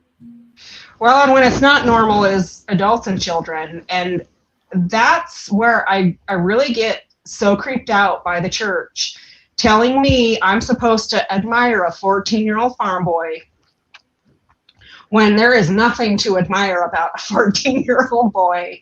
And to me, it just seems so groomy, so predatory to hear members still talk about how great Joseph Smith was. I lived in Arizona for a short time, and I lived in a ward where they threw a Joseph Smith themed party every year for Joseph Smith's birthday. And they would go around the circle and they would all just gush over Joseph Smith. And I was at one of those parties one time, not knowing what was going to happen at the party. And my husband and I left saying, I'm never coming back to this again. This was so weird to hear adults fawning over a 14-year-old boy. And the church is the place that normalizes that behavior. And I hate it when Mormons say, oh, this abuse, this child abuse has nothing to do with Mormonism. Actually, it does if you look at the larger picture. Mormonism trains adults to sit and fawn over and admire a 14-year-old farm boy. And no, we shouldn't be doing that. I'm going to go to that party and bring 34 wives. I mean, why are we farming over Farm Boy? He's not wealthy and he's not an expert. He's not a scientist. He's not. But he saw God. Like, so, Or like, spirit. this is one of the fun arguments I get to use on online debates. Right? You get to use like cultural arguments. Like if you actually try using arguments from people in other cultures, Mormons kind of shut down because they just don't know how to deal with it because of that Western worldview. So that's one of them, right? I like to throw the caste system at them. They have no response. And I mean, you're absolutely right, because it's weird that even like it's like it's the reverse, because like Mormons have like they call 18, 19, 20-year-old boys elders. Nowhere on the planet is an 18, 19, or 20-year-old man an elder of anything, because he's not an elder, right? But on the flip side, right, like girls from a young age, and I mean, Amy could probably talk about this. I haven't experienced it, but from what I've seen, it's like young girls are treated as mature women, right? I've heard of stories, 6-year-old, 8-year-old, 10-year-old girls be like, oh, you have to dress like this because you can cause men to sin. You can cause the bishop to sin, which is a huge amount of power for a 6-year-old to have. It's just weird to me. But then they become adults, and then all of a sudden they're treated like kids and they can't think for themselves. Yeah, right? They have to go through their husband, their bishop. For sure. Yes. It's reverted. Yeah, those are great points. One of the very last Sundays I attended church about 10 years ago, I was in Young Women's, and they gave me this weird calling to try to keep me in the church. They called me the youth music director. And I don't even direct music. I mean, I'm good at reading charts and graphs in a piano book. I can figure it out, but I'm not a musician. But they were just trying to think of something to keep me in. So I would sit in Young Women's and listen to the lessons. And that last Sunday, I just wanted to throw up. They went around the circle, and they are asking these beehives and Maya maids what quality they want to find in a husband. And ooh, I was put out by that. And most of the answers that I heard the girls say were that they wanted a hot soccer player. And, soccer's really popular in Utah, so that answer did not surprise me. That's a really innocent answer. They don't know what they're saying. But I asked the girls, I said, what happens if you do marry a hot soccer player and they have a really bad injury and they can never play soccer again? And they just kind of stared at me like, that would never happen to me, because we're going to go to the temple and we're going to wear our garments and we're going to be protected. And wow, that just, this is the way Mormonism trains their brains. And I'm so angry at what Mormonism does to women, especially. Like, there is no skill taught in Young Women's that's actually going to help these young ladies become well-rounded people. I don't think I became super well-rounded till I got out of the church and was able to explore and say, hey, I'm a super badass rock climber. I'm really good at dirt biking. I'm a powerhouse on my snowboard. I'm really good at mountain biking. I was not allowed to explore those things. I was never told I could be good at something really difficult. And finding out that I'm a good artist and that I'm a good writer and that I can do lots of things that are intimidating to other people. I can figure it out. Young Women's is not helping these ladies learn just how to be good conversationalists. You know, I'm sitting here listening to great points made by Dave. I wish the women were taught, how do we cite sources? How do we look up statistics? How do we verify the information we get? Just simple skills. Right. I would argue, and I'm not talking about anybody here, but just like if you go in the ex-Mormon space, I would argue that even after leaving the church, many people are still not well-rounded. And that's not necessarily any fault of them, because deconstruction and especially healing after all that takes like years, right? You have to deconstruct and heal a lot if you're born in and raised in the church, and that takes time. But it's interesting because, like, thinking about like the missionaries, you know, because that's the title, it's even on missions, it's a culture shock, but at the same time, they're still in a bubble because they're with a companion and they navigate, and sure, they can speak the language and they, you know, they can speak the language and build relationships and converse at least about church things, right? But what's interesting is I've seen some Facebook posts of people who went on a mission in a foreign country, left the church, went back there, and like collapsed during their vacation or during their trip. Not physically collapsed, but they just couldn't function because they didn't have a companion.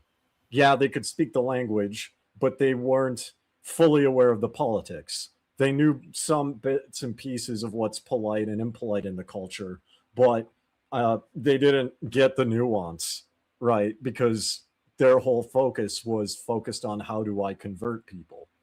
You know what I mean? And we see that even in America, where, what was it? Cara Burrell, Nuance Hill, I think it's her. It might be somebody else, but basically I've seen people, I know Megan Connor has like a thing on like how to start to drink alcohol safely and like how to make alcoholic drinks.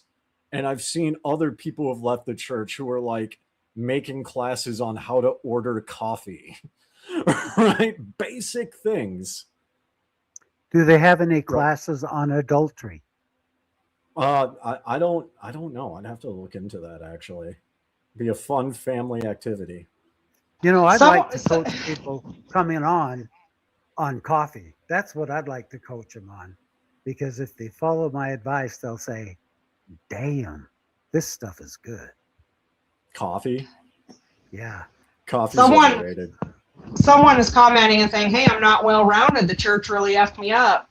It does. It really messes with people's lives. It's really abusive on so many levels that it takes hours to talk about all the types of forms of abuse. And, you know, I'm probably not well-rounded either. I have a lot of PTSD symptoms from the church and the way family shunned me. And, you know, how can we just be well-rounded in our little world?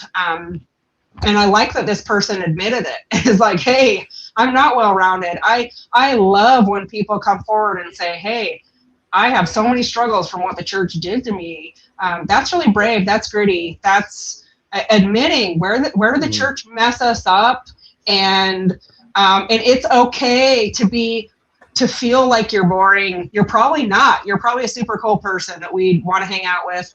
But it's okay to feel like that. It's okay to be like, hey, I'm boring. I don't know what I'm going to do yet. I don't know what I'm going to do with my life. I don't know how I'm going to put one foot forward and find something interesting to do. It's hard to connect with people and find hobbyist groups. And I would encourage people to reach out to me if they're looking for a hobbyist group. I know several. I'm part of several. I do think that aren't even in my wheelhouse of interest just to be around people. I joined an airsoft group and a rock crawler group, and these are not high interests of mine, but I meet the coolest people. I meet a lot of neurodiverse people. Yeah, reach out to me if you're looking for something and you just want to try it. I want to say this too, because this was going to be my second point. I have an issue with the term well-rounded to begin with, because what the fuck does that even mean? Right? What standard well-rounded? Because I've had people even tell me, oh, you've lived in India, you've lived in the UK, you can speak a couple different languages, somewhat fluently. You're learning Mongolian. You must be well-rounded. You do gaming, you do banking. And it's like, I feel like it's kind of a cliche, because if someone is too well-rounded, they're not useful in anything. They're just there, right? So it's like, is being well-rounded actually a good thing?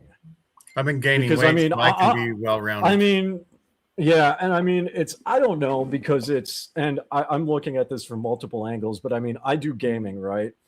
And it's like, I play Apex Legends, and I'm starting to stream that again. It's a battle royale game, getting in a team of 3, drop in, pick up guns, run around and stuff. And you pick your different characters, and your characters have different abilities, right?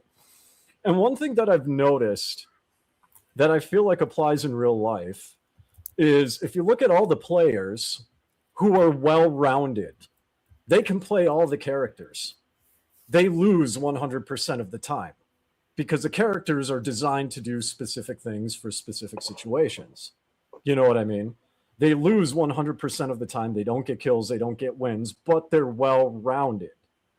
Whereas someone like me, I main one character, I know that character inside and out, and I do good with it, right?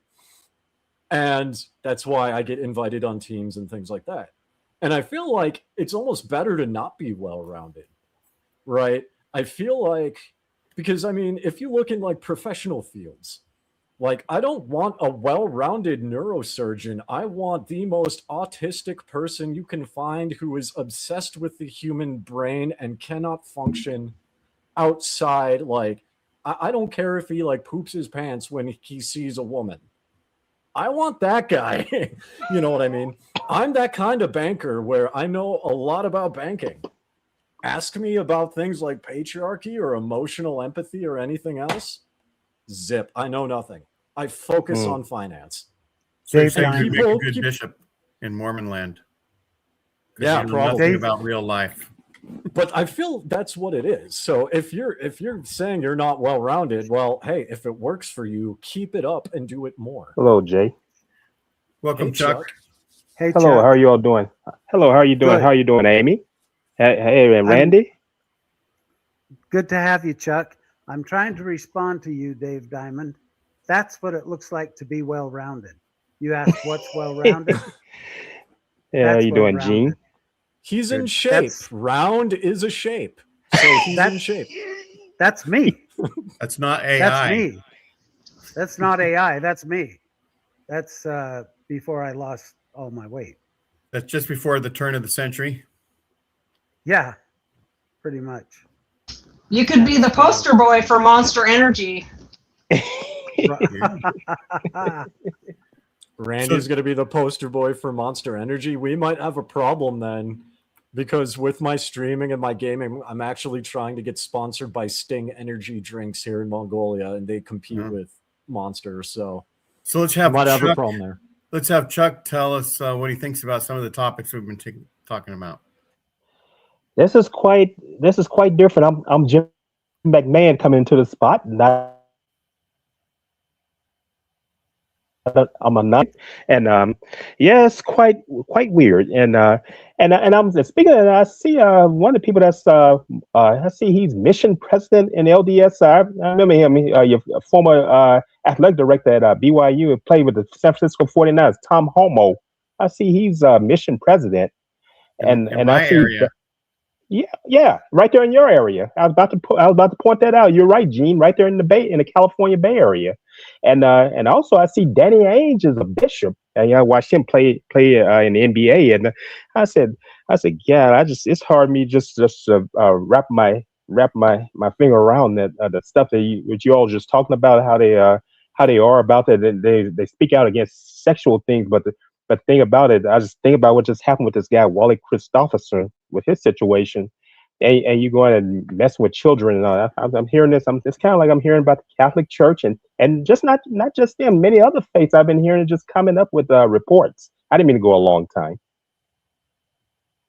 Well, what do you think about missionary work for Mormons? That's you know, I think that's slavery, man. I'm just gonna call it there. That's human trafficking. I was Trafficking. just going to Yeah. say it's human trafficking. Dude. Yeah, that's slavery, man. And I you have just to pay. listened to You have that. to pay your own money to be a slave. Yeah, man, Yes. it just hit me, and I said, you out here exploiting children like that. I said, no, that. And then you talk about Jesus Christ and all that. I'm like, Well, we all Well, know the Jesus church- Christ was big of human trafficking. We all know Jesus did that, right? So it's fine. The church wants them to be children when they want 18-year-olds to be children, but then they want them to be adults when they want them to be adults. And I find that interesting. Sometimes I want to ask the church, what is it? When are you want them to refer to them as young men and young women, but then you want to call them, full functioning adults and elders when you send them out selling your pest control.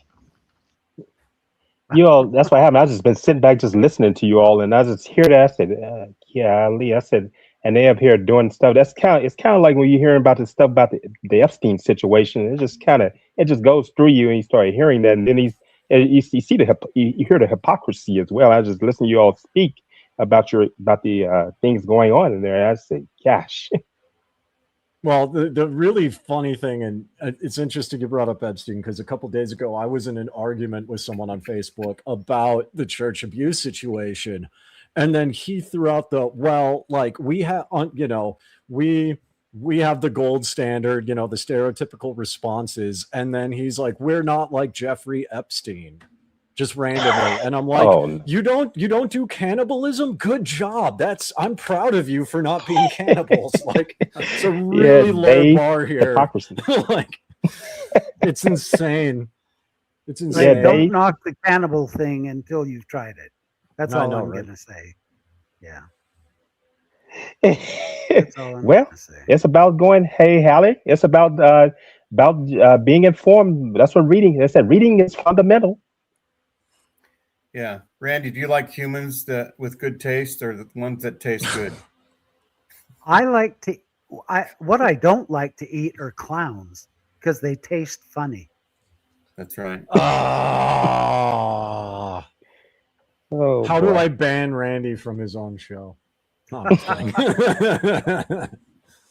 Look, we have 6-7 for everything we're saying, which is appropriate.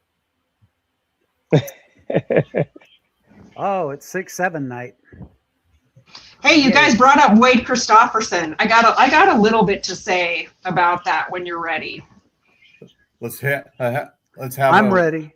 Yeah. So my husband works in IT. He has a really great job for a good company that treats him well. He works with a lot of Mormon males, though, a lot of white Mormon males who are still Mormon. I can and they are kind of starting to pay attention a little bit. Some of his colleagues who are also his friends, they're watching the news a little bit. Like, they only allow themselves to be uncomfortable a little bit. But they know Wade as an Ohio man. Yes. Right. And they one of the things they always say is, yes, I'm really bothered by this abuse from Wade, but I thought this was a long time ago, and I thought that was taken care of. And they haven't bothered to really look at any of the details of the story, and how whenever someone's excommunicated, like Wade was before being reinstated, there are handlers and high up leaders in the church who handle this stuff. When Mormons get their mission call, isn't it usually signed by someone in the First Presidency? Maybe that's just a stamp, and maybe the First Presidency isn't really calling them on a mission. I suspect it's somebody else, but it's a handler. And there are handlers in the church handling these situations. And it's just really scary. It makes me wonder, who are these handlers? What are their motives? Maybe it's not the Q15 at the top, but they know about it. They know about it. They have records. And Wade, after his first child abuse cases, he was reinstated quickly. And it amazes me how many members just don't care about the details. There was a link. There was a link, or you reminded me of something.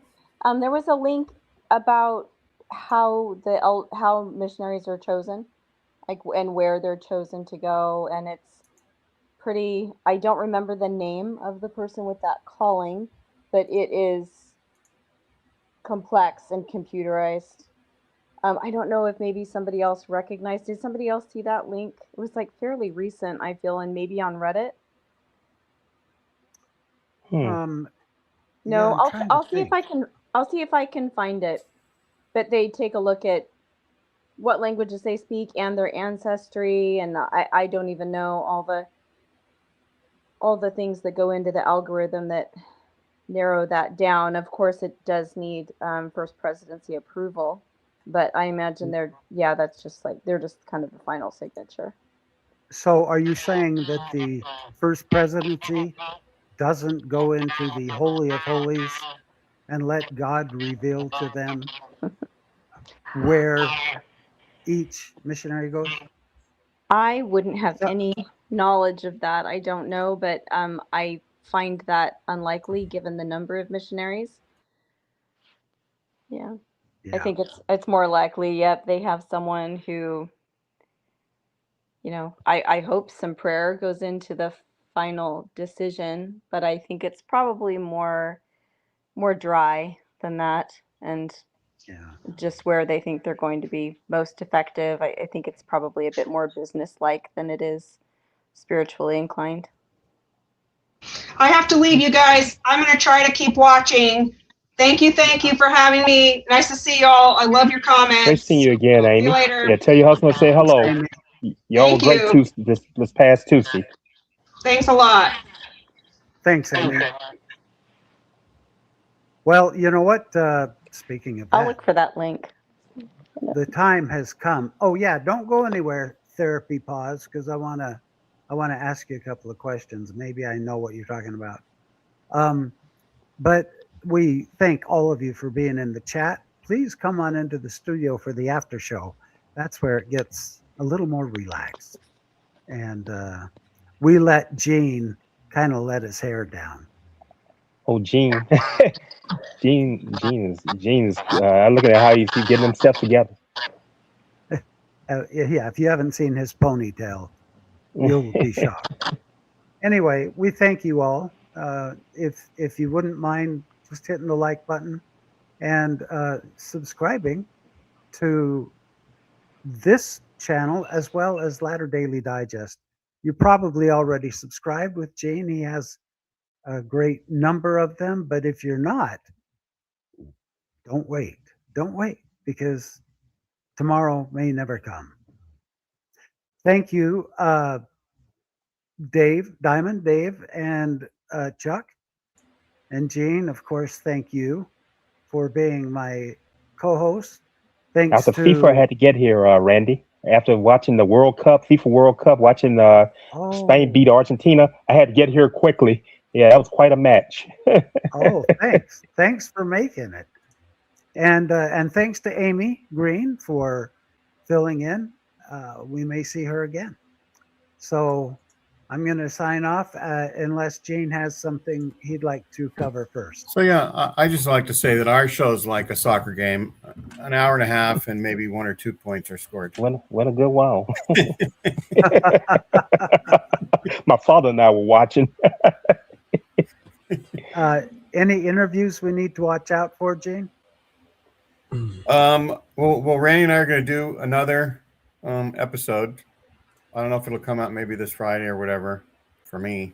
But Randy, sometime this week we're going to record on the gospel topics on the race and the priesthood issue, right? Right. We covered, we already covered our first topic, which was the first vision. Next is the temple ban, and if you haven't read through it, you're gonna learn some amazing things. Look at Taco Trust's mustache from Jamaica. Oh, cool! Oh, that's awesome.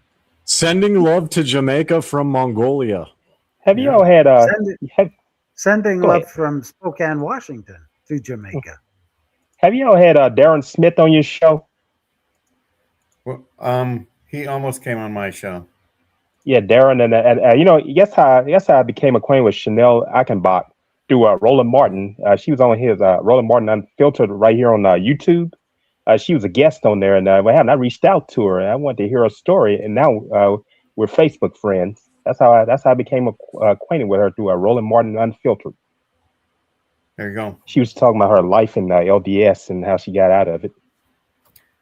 Oh, well, hey, I don't mean to throw a wet wash rag on everything, but we Yeah. are way past time and we're Oh, losing yeah, our crowd. I do. Yeah, I understand. So stay with us, Chuck. Don't go anywhere. Okay.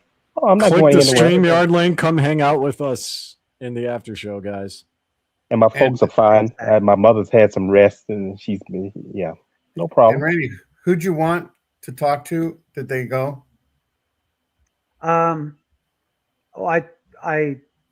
I don't see them. Where are they? Oh, therapy pause. Yeah, Therapy therapy pause. Come back in and into the post show. That would be great. And I appreciate y'all, and we're going to end this show. Have a wonderful week, and don't forget to tune in to Tuesdays with Tim on Tuesday nights.